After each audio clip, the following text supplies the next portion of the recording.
Hey, what's going on, y'all? I'm sorry. I'm still being casual. It's my day off, so. But I figured I want to go through.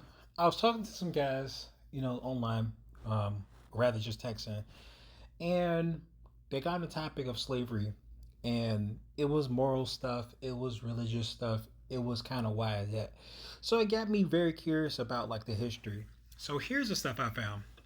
My bad, I'm a little dehydrated. Um, so did you know in 1526 the first English Bible of the New Testament was mass produced? Another thing is the first Latin Bible was years before that, 1452, the Gutenberg Latin Bible, over 100 copies sold.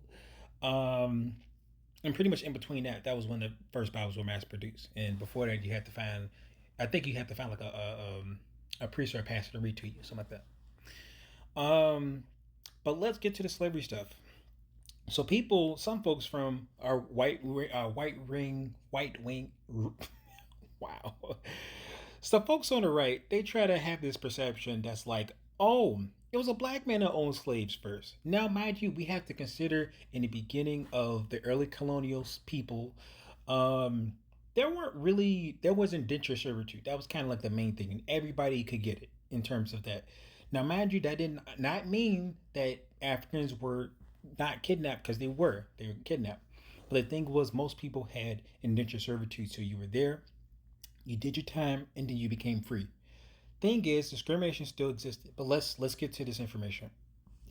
So you'll hear this guy named Anthony Johnson. His original name was Antonio when he came in, and he was one of the first 20 to come through.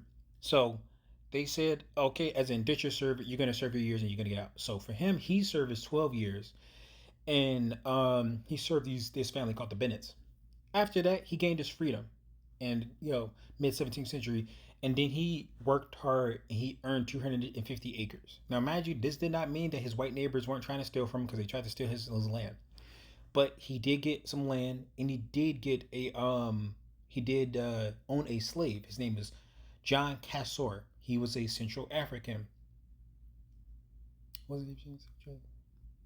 Nope, my bad. I'm confusing it with somebody else. But he was an African person, unfortunately. So that is also a truth that anybody could own a person. So he owned a Central African. Now, the sad part about this is that after John Casser served his 7 years, and he served an additional 7 years. So when it was time for him to get his freedom, it was debated between Antonio Johnson and the court. So he said, "Hey, um, I want to keep this guy."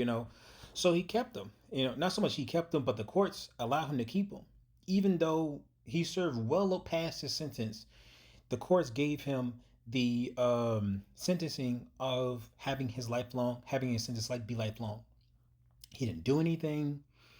He just wanted to get his freedom, and he was not afforded his freedom. He had to essentially service Johnson for life till he died. To his natural born life. Um, so he was considered property. And that's sad. Let's go dial it back.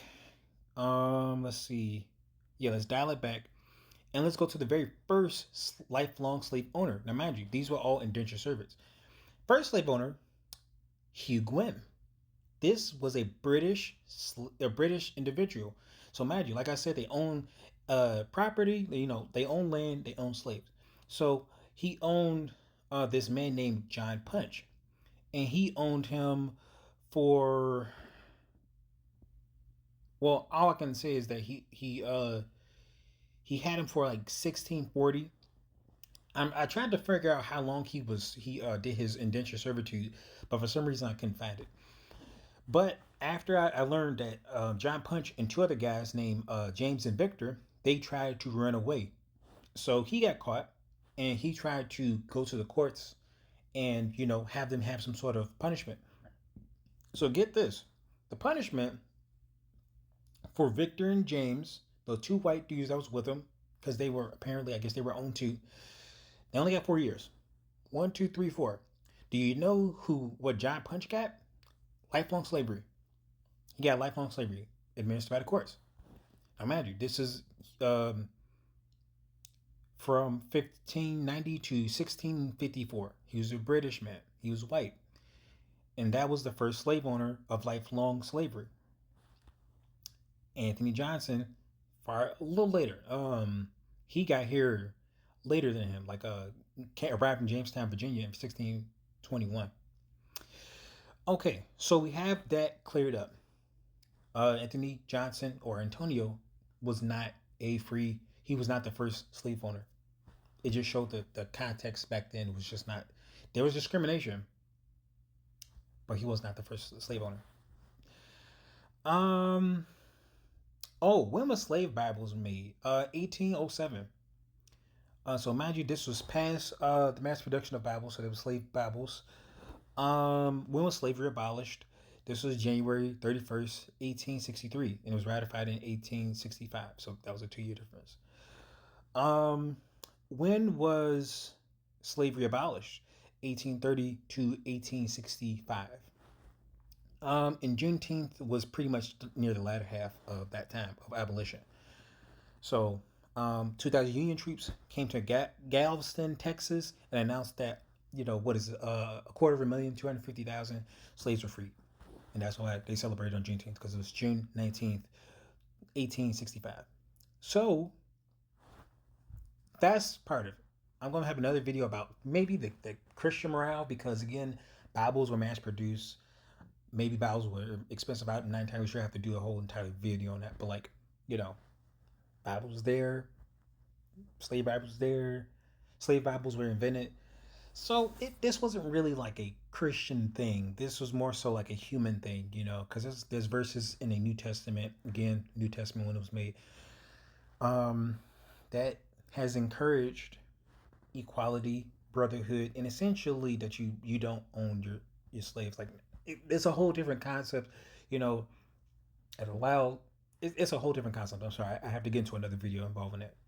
I'm gonna have to use a lot of terms and whatnot, but like that's the history of American slavery. Um, it was initially, my bad. If you finish, that's it. You can cut off. But then servitude, it eventually became American chattel slavery, where they were property, and then eventually we got our freedom.